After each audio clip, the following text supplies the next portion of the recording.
Tough, inspiring, innovative, and real are just a few of the words people use to describe our next speaker. Mary Ellen Stone has made KCSARC and its mission really her life's work. She's been affectionately referred to by a colleague as the godmother for all executive directors in human services because she is so well known and respected. Mary Ellen never fails to inspire to make a difference. She is putting a dent in the world that only she is capable of making. She has truly changed the landscape of sexual assault prevention, education, and victim advocacy. She is leading the forward movement that inspires us all to imagine a world without sexual violence. Please welcome KCSARC's Executive Director, Mary Ellen Stone.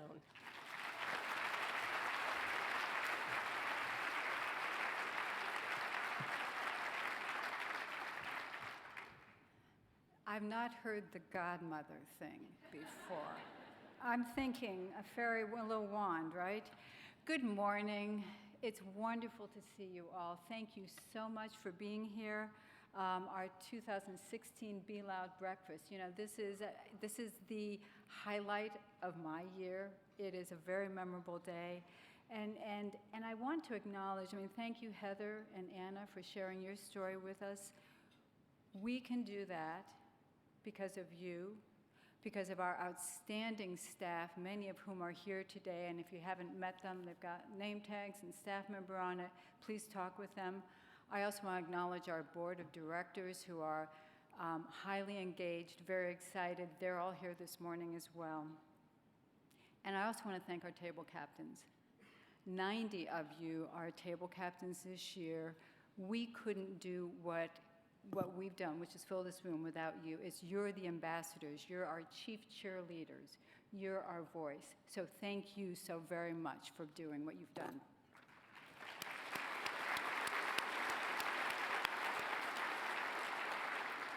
Now, the Be Loud Breakfast has evolved into much more than just our Cornerstone fundraising event. It's an opportunity to share accomplishments. It's a place where we gather people, where we recognize other people, we recognize activists and survivors, we recognize people who are individuals changing the way that we look at sexual assault. This is where change starts. This is when we come together to renew our commitment to say we want to stop sexual assault. Last year when I spoke with you, I said we can't change what we can't talk, we can't stop, let me try that again. What I said was, we can't stop what we can't talk about. And I truly believe unless we can honestly talk about sexual assault, sexual violence, what it looks like, what it is, what the impacts are, we can't make a change. You know, when we say, imagine a world without sexual violence, which is our theme, that's thrilling. And it takes my breath away, because we start hearing that theme echoed across the country. From coast to coast, we're hearing that. And we're hearing a lot now from popular culture that's really amplifying and really helping us move the needle on this discussion. For example, you've probably seen the No More campaign, which is really challenging the existence of sexual assault and domestic violence in a very helpful way. We have sports teams like our Mariners who are consistently speaking out about domestic violence. And we're seeing the media starting to cover this issue in a way that it's not done before. The long overdue acknowledgement of the over 50 women that were raped by Bill Cosby over the last several years, over the last couple decades. But that's finally coming out as a way to start shifting how we're thinking about this. We see events like the movie Spotlight, the documentary The Hunting Ground, John Krakauer's book Missoula. All of these talk about sexual assault, but they're doing it in a way that help us see how it's being covered up, how we're not looking at it, how we're turning away, how we're refusing to talk about it. And that silence that we're creating is allowing sexual assault to continue. So it's a much deeper look. It's a much more change-oriented look. We can't stop what we can't talk about. The awareness that we have locally, nationally, and globally is great.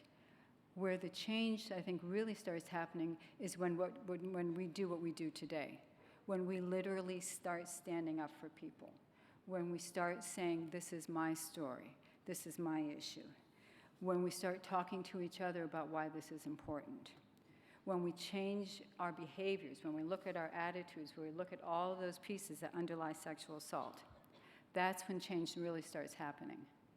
When we break down barriers, when we make sure that people have access to service, when victims get the services that they need and offenders are held accountable, that's when change starts happening. And one of the things that we do at KCSARC is that we break down barriers. We break down barriers for families. Heather spoke about this so eloquently. We see sexual assault holistically. We know it's just not one person who's been impacted, but it's been the whole family. And so we make sure we tailor our services, our counseling, our support to meet that family's needs. We can take the time that we need, and we make sure that parents have the tools to understand maybe how this happened, how to deal with the inevitable setbacks that happened, how to bring the family back together. We're able to help people to talk about it. So we break down those barriers for families. We also break down barriers when we bring our expertise in trauma, in working with people from other disciplines. One of the projects that I want to give you a quick highlight on is our Project 360. This program, we've always known about the strong connection between youth homelessness and sexual assault. We know that 40% of all youth who are homeless have experienced some sort of trauma before they become homeless, and that frequently that's sexual assault. And for kids who are caught up in trafficking, that number is even higher. So what we were able to do is to partner with Friends of Youth and with Youth Care, two organizations that work with homeless kids. Because we know if we can't change the trauma that those kids are experiencing, that's going to ruin and run their lives. And we can't help them break out of the cycle of chronic homelessness. What we're doing now, which is tremendous, is we have two therapists, one at Friends of Youth, one at Youth Care. Together with their case managers, we're making sure kids get the help that they need. We provide the therapy, case managers do the other work around housing, shelter, food, so that those issues don't interfere with the therapy. And I will tell you, the results we're seeing are tremendous. What we're seeing is that, and there's a slide up for that, about 60% of youth completed therapy in this program. That doesn't happen in other homeless programs. We found that 71% improved their housing situation. That's remarkable. And 83% improved their overall functioning, including meeting therapy goals. This program works, and it's us coming together with our expertise and our partners to say, how can we do this better? In a little bit, you'll see a video about this program with two of our program graduates, Bonnie and Tyler, who graduated from the program. I can't wait for you to see this video. And so there's another example of how we break down barriers. The Latino community is strong and diverse, but when a sexual assault occurs, it damages the individual, the family, and the community. And earlier this morning, you met some of our Be Loud advocates, Michaela, who was a KCSARC client, in the Don DeVos program. And Don DeVos works with the Spanish-speaking community, is designed specifically for people whose first language is Spanish. We are partnering with Northwest Justice Program to make sure that the civil legal needs of many of our Don DeVos clients are met, which means that we bring in a Spanish-speaking family law attorney to our offices once a week to meet with clients there in a friendly, supportive environment so that those legal needs can be met and we can break the cycle of sexual abuse that's going to be impacting people for generations. It's a great example of where we're bringing in our expertise and other expertise to make for a larger program. We are also breaking down barriers in the law. The Sexual Assault Protection Order, which Heaven mentioned, she has a slightly different protection order than the one that I want to mention to you, but we have a great law, and we believe, though, that it's not working well because the Sexual Assault Protection Order does not, only allows for people to get protection for 2 years. Great idea, doesn't work because every 2 years victims have to go back and get that renewed. That is discouraging. That doesn't work in the way it's intended to do. And what we have been doing is leading progress on this front as well. We have a great bipartisan effort passed through the Senate unanimously, on its way to a, fingers crossed, vote tomorrow in the House. We expect it will be on the governor's desk soon. I'm hoping for signature, but that's the sort of thing that we're doing to say the laws need to work for people. If they're not working for victims, then let's fix the law. You know, I have a lot more I could tell you, but I want you to see the video because you're going to love it. The progress that we're seeing is your progress. It's what we have all done for the last 40 years. You have taken the Be Loud rallying cry to a new level. You have worn your Be Loud buttons, and everyone's got a button again. I will say that they're bigger. This is my godmother's status. They're bigger this year so we can see them easier at a distance. We want you to put them on. We want you to have 10 conversations with people. We want you to post this on social media. We want you to keep that conversation going because it's this sort of thing that's making the change. Issue your own Be Loud challenge. One of our supporters took the idea last year and took it to a much higher level. Dan Knopfler, who is here somewhere, I believe, made a poster, got 100 signatures on his poster for Be Loud. I'm urging all of you can see the poster there, I'm urging all of you to take this and have more conversations. We have got a long ways to go when it comes to stopping sexual assault, but I am confident that we're going to continue to make the progress that we're making because we can be better, our culture can be better, our laws can be better. And I do believe that we'll get to a point when every new student who starts college will know that sex without consent is not called sex, it's called rape. And I believe that every day, at one point, the media will portray someone who's a rapist as a rapist and not hide that because of that person's social status or achievements. I truly believe that our next generation is going to grow up free from the coercion, the fear, the stigma that is damaging as a result of sexual assault. And I do imagine a world without sexual violence. It does take my breath away, but that's good. And I want each and every one of you to be part of making that happen with me. So I want to say thank you so much for your support. Thank you for being here. Thank you for being loud. And I think now...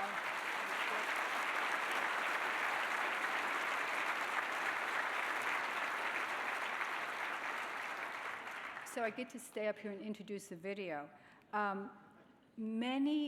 You've heard about the connection, right, between sexual assault and trauma.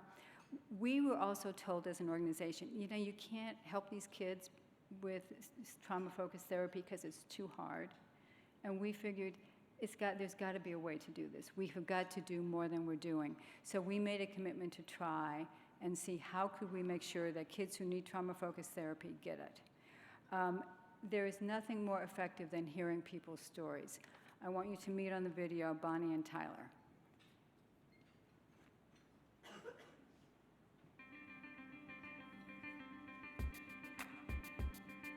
My name is Tyler. I'm a lot like you. My name is Bonnie, and I'm a lot like you.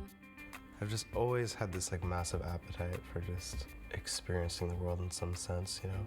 I like to act, I like to be in theater, I love the arts. I've always had a lot of friends, both men and women alike. I was never afraid of making friends of the opposite sex until I got into college, where a lot of the men that I began to meet, they began to take advantage of my kindness. I don't remember necessarily when the abuse started, but I always knew that something wasn't right, and I remember trying to say something. The first time I was raped, I just brushed it off because I didn't want to accept that it had happened. I remember when they sent CPS over, I remember being told to not say anything about it. The second time that I was raped, it was similar circumstance. I had assumed because I knew where he worked, I knew that I would see him again, that he was a good guy. And the first initial uncomfortable situation was when he asked for me to kiss him, and I refused. He picked me up and took me to the bedroom, and then he raped me. Running away didn't work, you know, fighting back didn't work, and then I found heroin when I was 15. You know, when you're subjected to something that is so horrible, I didn't know how to deal with it. I was filled with fear, and I felt the best decision would be to run away from it all. I decided that I would run to Georgia with a person I considered a friend. She meets a guy at a bar, and she moves in with him, and she drops me off at Marietta Motel.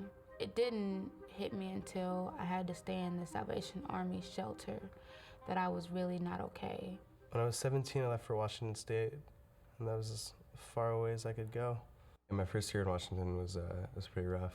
I was stealing from grocery stores to eat, you know?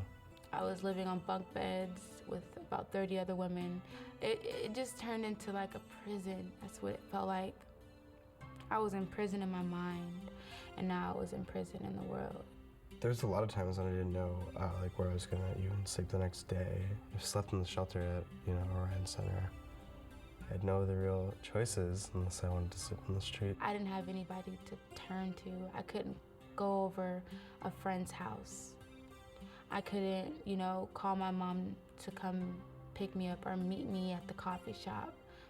I was literally 2,000 miles away from home and homeless. I was depressed for so long. And it comes to a point that you can only take so much pain, you know? I wrote a suicide note. I said, I'm finally going home.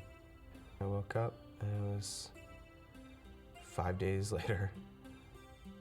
I was in the ICU at Harborview, handcuffed to the bed. My lung had collapsed, feeding tube, breathing tube, catheter. In this process, I was attacked and robbed, where I decided to run back to Seattle, Washington with no plan, no money, and no hope. And that's when I found out about KCSARC and Project 360. Through KCSARC and Project 360, I was able to meet my wonderful therapist, Emily, who really helped me to confront my demons. I knew that something was horribly wrong and that I needed to do something about it. I had a friend who is a therapist who recommended Project 360 to me. KCSARC and Project 360 just really became like my home. Came to Emily every single day here. No one had these conversations with me. No one tells me a rapist is a rapist because they are, not because of who you are. They were just like, how can we help? What else can we do? And it just felt really special. It was wonderful to have some people to guide me. I wanted to get everything back that I had lost. And I knew that it wasn't ever going to be the same because I wasn't the same person. I got my housing, I got back into school.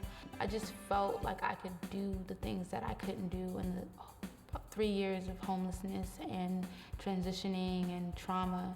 I was ready to really just be a survivor, not a victim anymore. For me, it's coming from such a long time of feeling damaged or broken or, a homeless person. Now I have this, expectation of myself to be better. Now, I feel empowered. I feel like I am a lot stronger and wiser and mature. I think I'm ready to jump back into being a 22-year-old woman. I'll never be able to find the words for how lucky I am. It was a gift that was given to me. I'm grateful for it. Anything is possible if you say it is, so say it. I am strong. I'm resilient. I am blessed. I know my path. I am able. Just like you. I am just like you. I'm loud. I'm loud. So be loud. Be loud.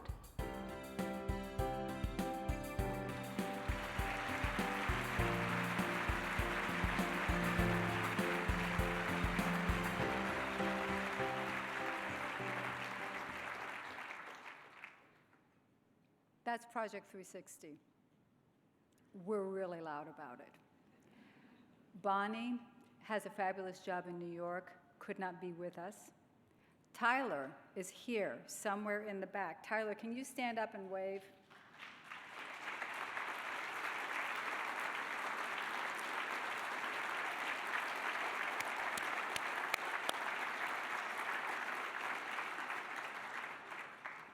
And congratulations. Thank you. I want to introduce a very special person to you. Carl Morris is a member of the KCSARC Board of Directors. And I have to read this, sorry. He's the Program Director of Group Health Family Medical Residency Program and Clinical Associate Professor in the Department of Family Medicine at the UW School of Medicine. He's got a host of experiences of working in small rural communities as a physician to state-of-the-art medical centers on both sides of on both coasts. Carl is funny. He is understated. He's very smart. He's a great board member, and I'm happy to introduce him to have him share a few thoughts with you. Carl, which side is? Carl, there.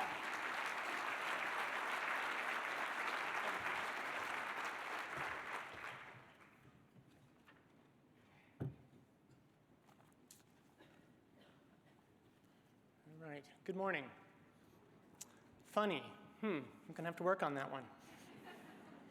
All right, well, good morning. My name is Carl Morris. I am an executive board member for KCSARC and a family physician at Group Health, and it's a great honor to be here this morning.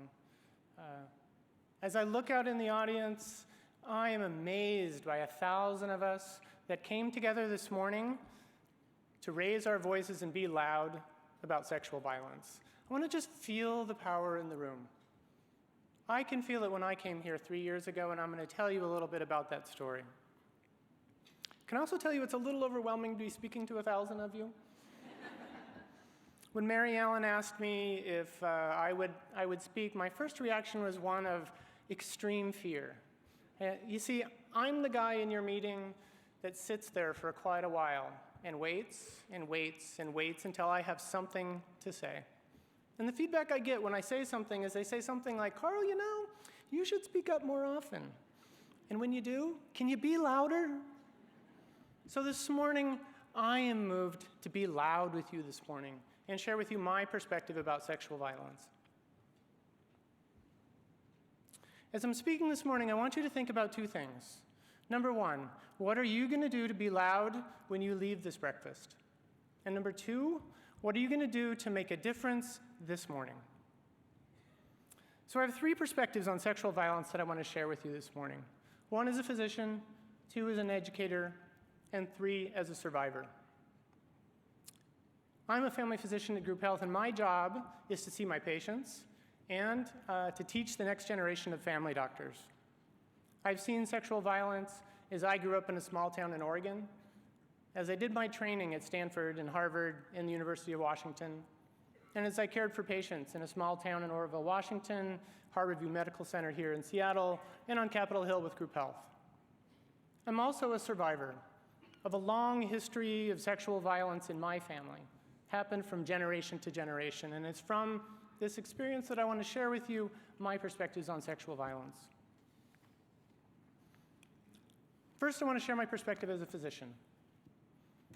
It's through this lens that I want you to know the cyclical and pervasive effects of sexual violence. Sexual and physical violence is often the common thread that we see every day in the office that's underlying the suffering that we see. There is a real connection between the injury of sexual violence and a mix of common medical and mental health problems that many of you have probably experienced yourself or certainly know about. These are problems like somatic illnesses like migraines, neck pain, GI distress, and chronic problems like heart attack, stroke, anxiety, depression, PTSD, and social dysfunction like isolation, drug abuse, self-harm, and poverty. However, unfortunately for victims of sexual violence, these problems do not come as individual problems. They come as a package. They come as a package that gets passed down from generation to generation. So what does this look like? So commonly, this is a 37-year-old mother of two, has a history of anxiety, depression, and PTSD, has a history of substance abuse and many abusive relationships, who wants help from me today with migraine headaches, diarrhea, and panic attacks. The combination is overwhelming. It's overwhelming for both of us. I can prescribe medications and counseling, but I really know that I am under-equipped to really heal her. As provider and patient, we commit towards healing with the knowledge and the fear that's grounded in experience that this is likely to be a lifelong process of relative healing. And I have a very dry mouth, so I'm going to have to get a drink of water.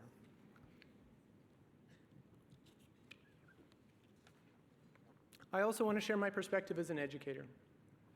As an educator, my role is to train family doctors. I help our residents understand that the opportunity to make a difference in the lives of their patients lies in their ability to understand them within the context of their life. I tell them that 1 in 4 girls and 1 in 6 boys will be victims of sexual violence by the age of 18.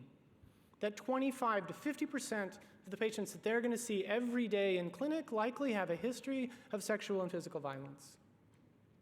And I tell them that there is really great opportunity for healing through their understanding of the impacts of sexual violence on the suffering of their patients.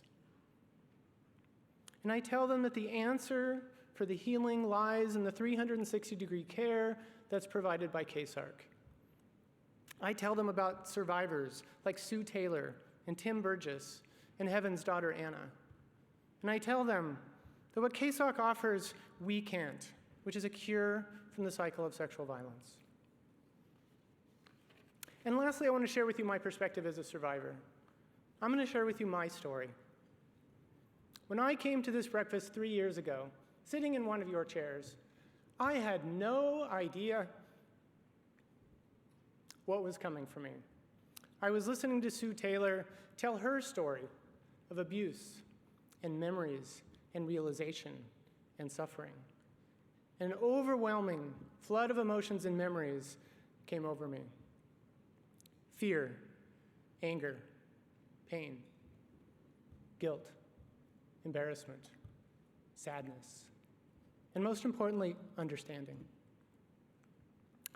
As my teenage daughters would have said, I was a hot mess. Since that time, I have pieced together my story.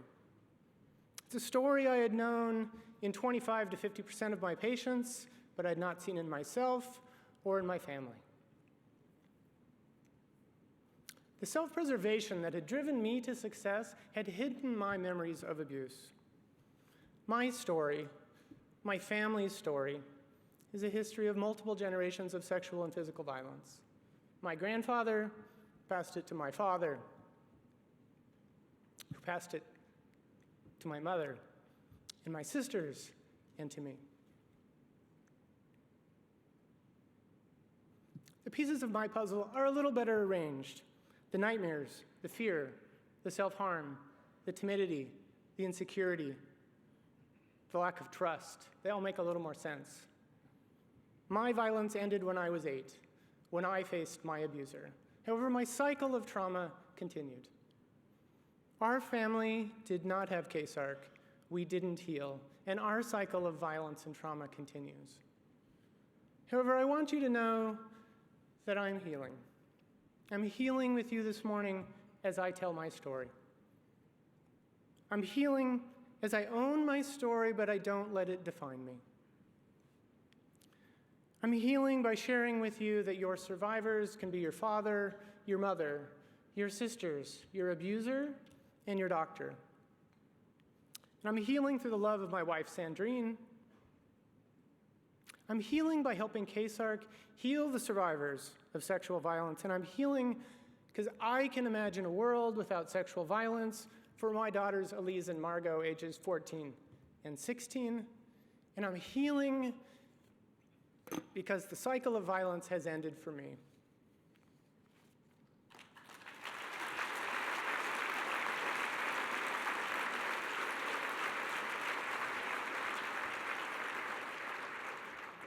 So I asked you earlier to think about two things. How are you going to be loud when you leave this breakfast? And how are you going to make a difference this morning?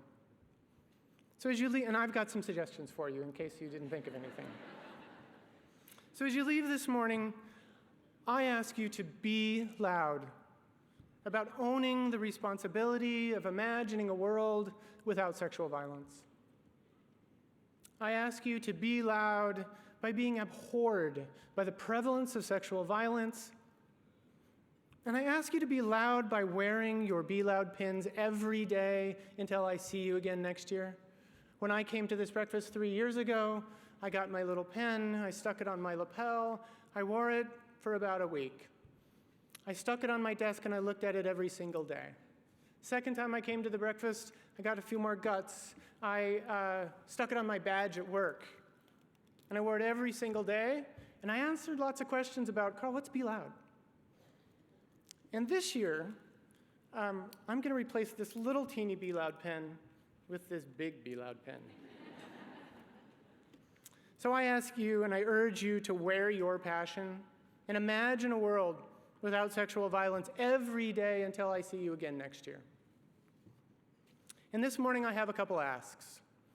This morning I ask that you support the people at your table that need it. This can be a really emotional time for many of us. And I ask that you help KCSARC. I ask that you give generously this morning so that we can help more people survive sexual violence. I want you to help us help more people like Anna and Heaven, Tyler and Bonnie, Michaela, Hallie, and Liz, and all the others escape the cycle of sexual violence. It's been an honor to share my story with you this morning. As the table captains are distributing the donation envelopes, I'm also excited to share with you this morning a unique opportunity. Inspired by the leadership of Paula and Jeff Pyatt, there's a group of people who have created a challenge pool. And I want you to know, I was surprised by this the first year I came. We raised $415,000 last year. This year, our goal is to raise $450,000. And if we do that, that will raise an extra $40,000. So what does $40,000 get KCSARC? $40,000 of KCSARC gets 448 more hours of trauma-focused child therapy, gets 1,200 more hours of legal advocacy services, and 1,400 more hours of sexual assault prevention. I ask that you think about these numbers as you think about your gift this morning, and I am confident that we're going to make this goal.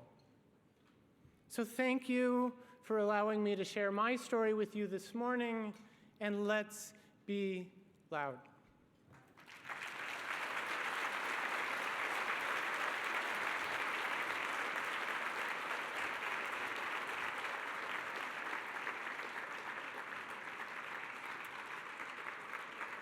Thank you, Dr. Morris, for your unique perspective as a doctor and someone who really sees the impact that sexual assault has on people. I always get choked up. We just never know who our stories are going to reach. So thank you for sharing your story about the impact this had on you personally. And also, I am glad for the bigger Be Loud buttons, because then I won't have to wear my glasses to see them. So table captains, if you would please distribute the envelopes. And, this is really your chance to make a difference in the lives of people like Heaven, like Anna, Tyler, Bonnie, and really the thousands of survivors that KCSARC helps each and every year. So as you are making your meaningful investment, remember the change you are creating in the world. One person can make a difference, but it's really the collective efforts of all of us in this room who are having a tremendous impact, not just on people here in King County, but across the entire nation, as Mary Ellen pointed out.